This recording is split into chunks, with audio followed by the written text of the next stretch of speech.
पिता परमात्मा पूर्ण ब्रह्म सारी सृष्टि के रचनहार कुल मालिक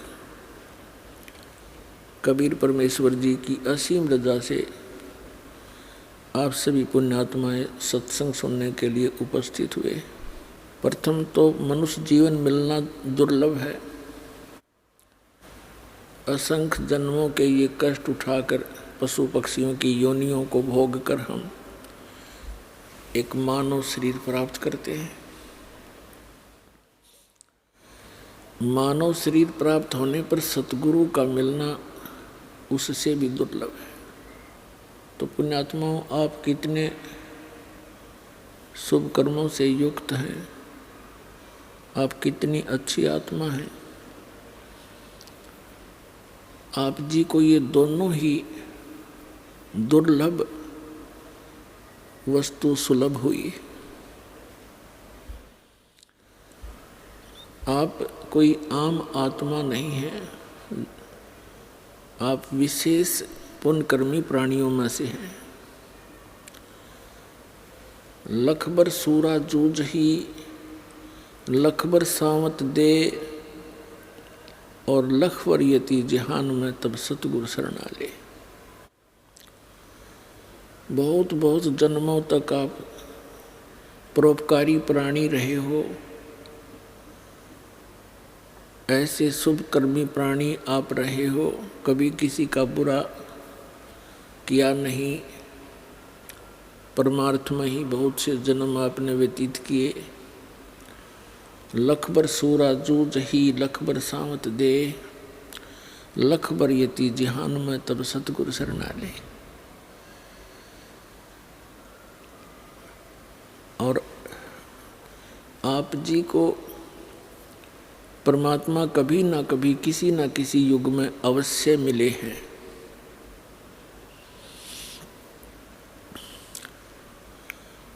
और जब परमात्मा मिलते हैं वो अपनी प्यारी आत्माओं को भक्ति से जोड़ देते हैं।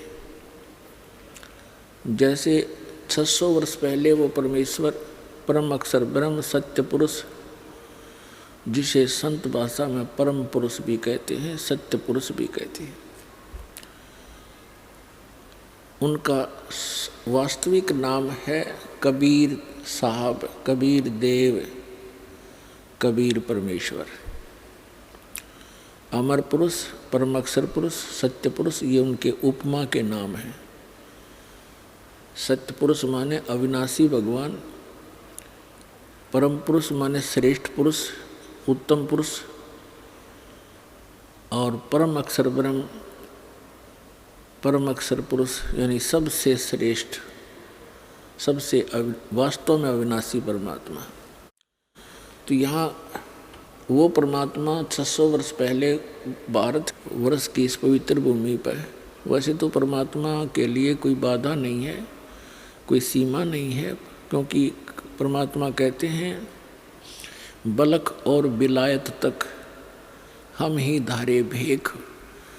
बलक बुखारे में भी हम गए, विलायत में यानी इंग्लैंड के अंदर भी कहते यहाँ वहाँ पूरी पृथ्वी पर हम अपने बच्चों को संभालने के लिए जाते हैं। तो इस प्रकार इस भारत की उस पवित्र भूमि पर परमात्मा ने अपने पवित्र चरण रखे, सतलोक से आकर एक कमल के फूल विराजमान हुए, एक शिशु रूप धारण करके फिर उनको नीरूनी माँ नाम के एक दंपत्ति जुलाहा उठा ले गए। जुलाहे के घर उनकी परवरिश की लीला होने के कारण और बड़ा होकर के परमात्मा जुलाहे का कार्य करते थे, इसलिए वो धानक जुलाहा, कबीर जुलाहा नाम से प्रसिद्ध हुए। लेकिन वो परमात्मा है। फिर छोटी आयु में ही वो जो उद्देश्य लेकर आते हैं वो अपना कार्य शुरू कर देते हैं। उनका जन्म नहीं हुआ, कबीर जी सहशरीर आए थे, सहशरीर चले गए थे। तो पुण्यात्माओं, आप कभी ना कभी उस परमेश्वर की शरण में रहे हो, इस युग में भी रहे हो। जो शीघ्र आ रहे हैं ये इस युग के ही संबंधित प्राणी हैं, क्योंकि एक ही घर में, एक ही परिवार में 5 सदस्य हैं। 2 दीक्षित हो जाते हैं, 3 विरोध करते रहते हैं। तो जो परमात्मा के पिछले संस्कारी हंस हैं वो तुरंत आ जाते हैं, और शेष विरोध कर रहे होते हैं वो भी कुछ दिनों में। परमात्मा दयालु हैं।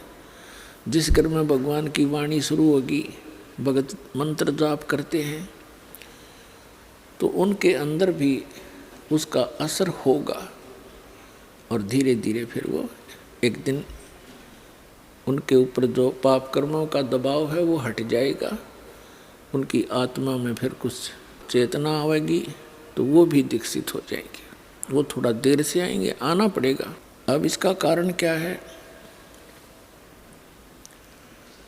कि जैसे कोयल क्या करती है, कोयल मादा पक्षी जो है अपना अलग घोंसला बनाकर अंडे उत्पन्न नहीं करती, क्योंकि उसके अंडों को काग खा जाते हैं, छोड़ते नहीं। वो थोड़ी सी बुद्धिमता से काम लेती है। किसी मादा कौवी ने अंडे दे रखे हों घोंसले में, तो मादा कोयल भी जब वो कौवी कहीं चुग्गा चरने के लिए, अपना आहार के लिए बाहर गई होती है, पीछे से उसके घोंसले में अपने अंडे उत्पन्न कर देती है।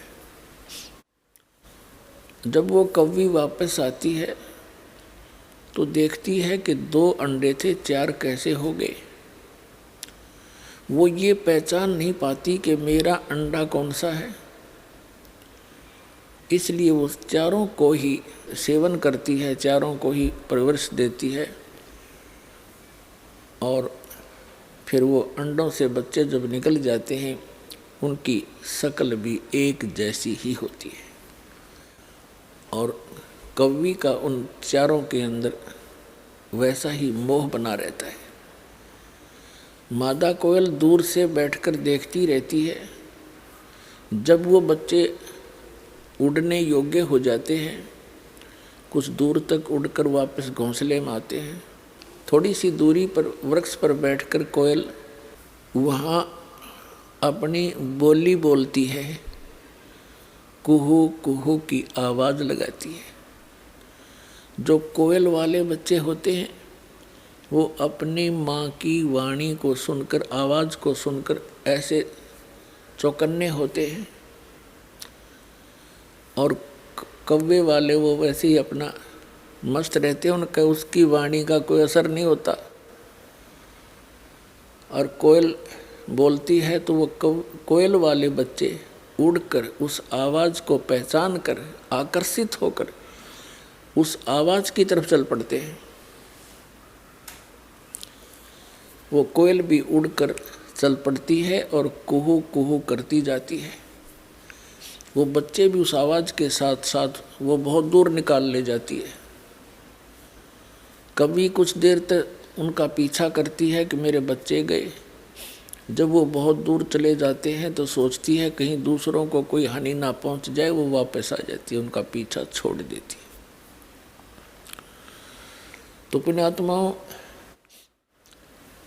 परमात्मा की ये वाणी, कोयल वाली वाणी समझो, अमृत वाणी, आप जी ने टीवी के माध्यम से सुनी हो या किसी पुस्तक का अध्ययन करके ग्रहण की हो, आप वो पुण्यात्मा है, परमात्मा के बच्चे हो,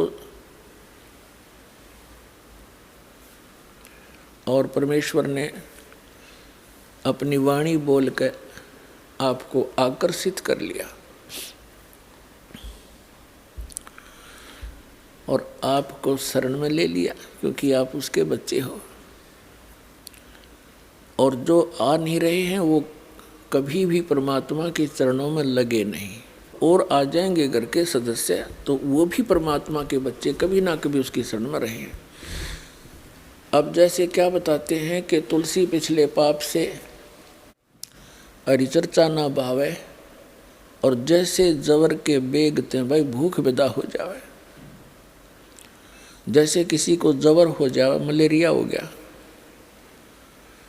तो उसको आहार भी कड़वा लगता है, मुनखा दाख भी कड़वी लगती है, और काजू किस्मत सेब संतरे और प्रतिदिन करने वाला आहार भी कड़वा लगता है।